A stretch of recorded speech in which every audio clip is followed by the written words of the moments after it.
here we are, and another week's gone by in a flash. And I've been thinking about these extraordinary people, and I've had a really good source of a reference material. Well, obviously it's a Netflix series that I've been watching in a binge-like fashion. You know me too well. Chef's Table. And I've always been fascinated by food. You can giggle if you like. And I enjoy cooking. I certainly wouldn't call myself a chef, but I do enjoy cooking and reading recipes. And Chef's Table is interesting because it's, in a sense, a biography which places people in a culinary context and great people, great chefs. So that's been a very good source of the thinking behind people who are truly extraordinary, and these chefs are extraordinary. And a couple of points really leapt out as, in a sense, two essential commonalities. The first is that absolutely all these chefs, without exception, respect and know the fundamentals of what they're doing. I mean, all of them. One might say, well, of course that's true in cooking, but the more I thought about it, the more this is true of extraordinary people in absolutely any area of life, whether it's creative or not. Extraordinary people understand and know deeply the fundamental principles of the thing that they're extraordinary in. Now, you might raise a few objections or suggest the exceptions. So let me see if I can head off a couple of them. The first is that, of course, some of these chefs are not interested, for example, in fancy French food. And if one thinks of the fundamentals of cuisine, for a lot of the chefs of the restaurant-style food, it's classic. And there are examples. I mean, I saw one yesterday of a chap in Turkey, and he's very much not interested at all in traditional, in French fine dining and how to do it. But that doesn't mean he doesn't respect the fundamentals. He respects different fundamentals. He respects the fundamentals of Turkish cuisine, and to the point where, after he'd sort of moved into running his restaurant via beginning life as a baker, at a certain point he started exploring the full variety of Turkish cuisine with a sort of missionary sort of zeal, and he visited 40 isolated villages over an 18-month period, discovering new foods, new techniques, new ways of thinking about Turkish cuisine. So it would be impossible to say he has no grasp of the fundamentals, far from it.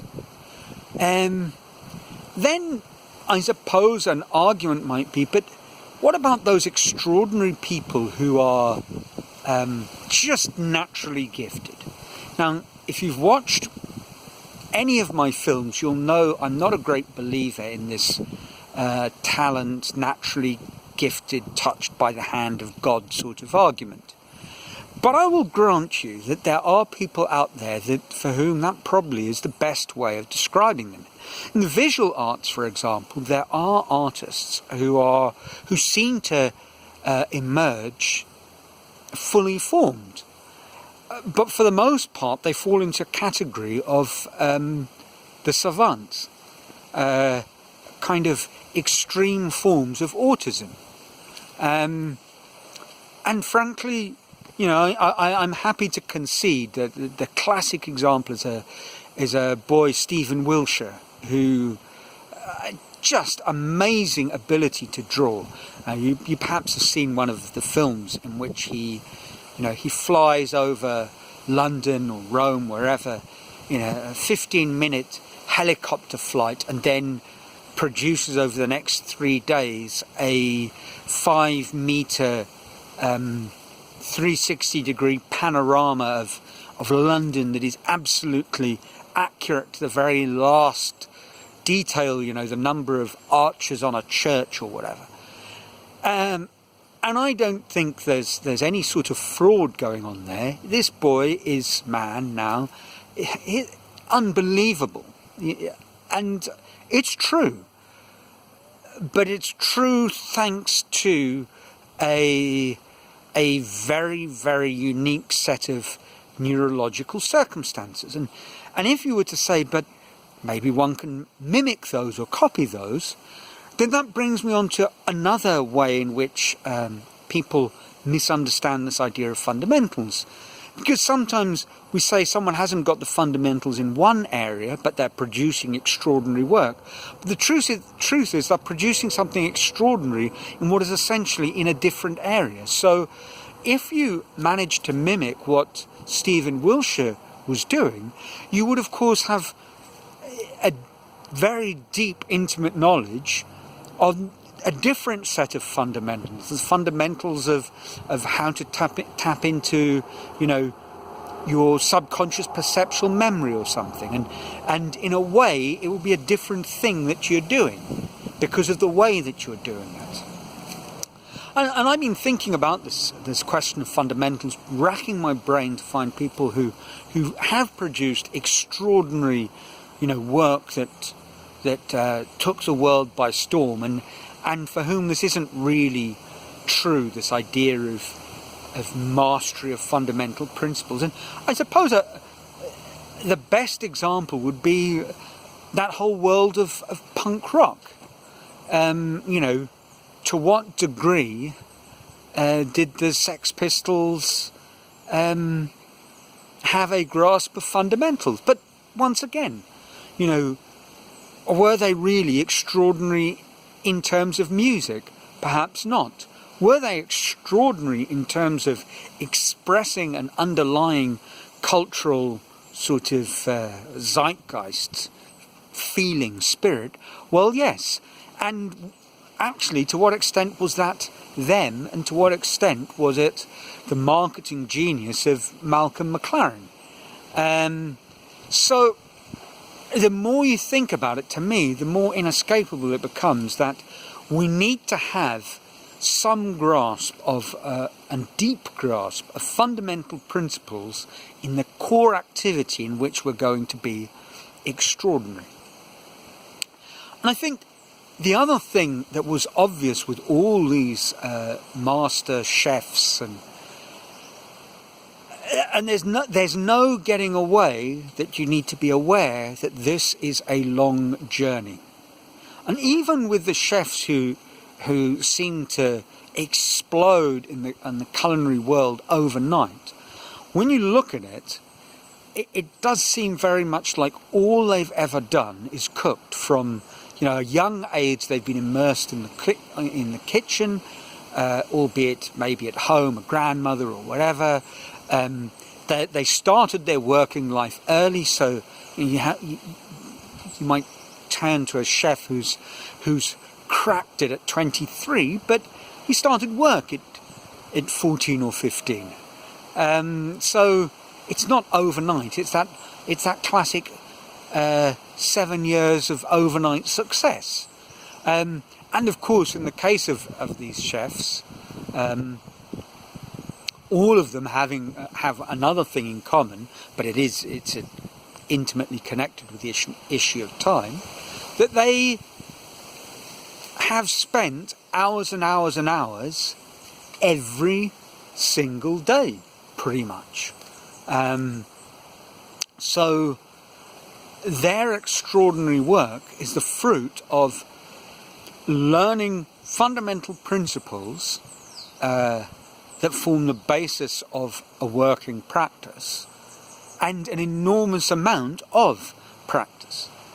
Now, those two things in and of themselves are probably enough to produce something of great quality, but is it enough to produce something extraordinary?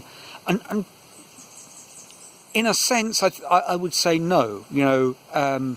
And if I'm talking about extraordinary, it's not the same as being very, very, very knowledgeable or very, very, very good at something.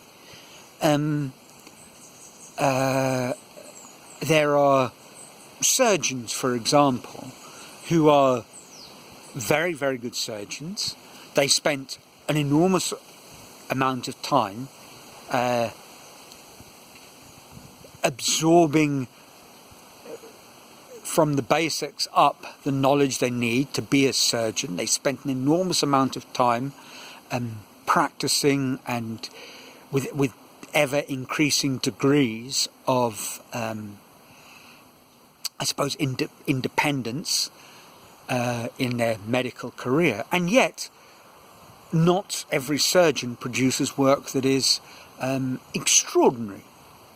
And I think the extraordinary work is produced when people find a underlying driver which is a little bit more intimately connected with who they are, their values, over the time that they're learning their craft, shall we say. They start forming their vision, their own personal view of what it is they want to do, how they want to express themselves, how that will translate to whatever area it is that they are performing in. Whether it's in the kitchen or on a canvas or doing a job like being a doctor, or whether it's helping people like a mother or a father or a carer, a teacher, and in all these areas there are people who would consider to be extraordinary, and I would contend that they have, in every case, and the sort of two has grown into three, they have mastered the basics, practiced for an enormous amount of time, and managed to find a very personal twist to what they're doing.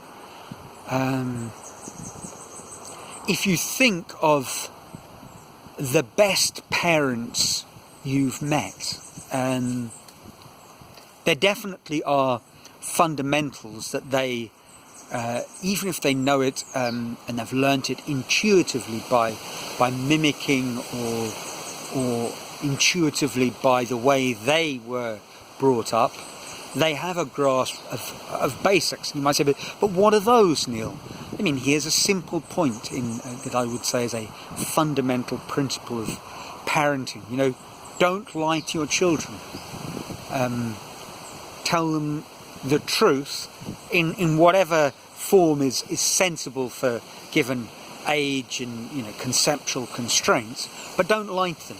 Don't tell them they need to be quiet or a monster will climb out from under their bed. No, don't tell them that if they keep on doing what they're doing, you're going to cut their hand off, because that's not a good idea, and you're not going to do it, and they're going to find out, and they will know you've lied. So don't lie to your children. That's a basic.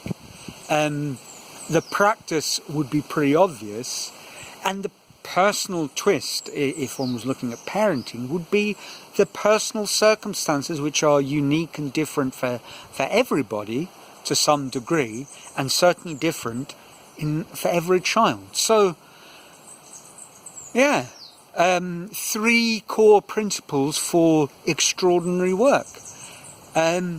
Trust you're well, hope that life is treating you in a joyful way, and until next week, ciao from a sunny Brazil.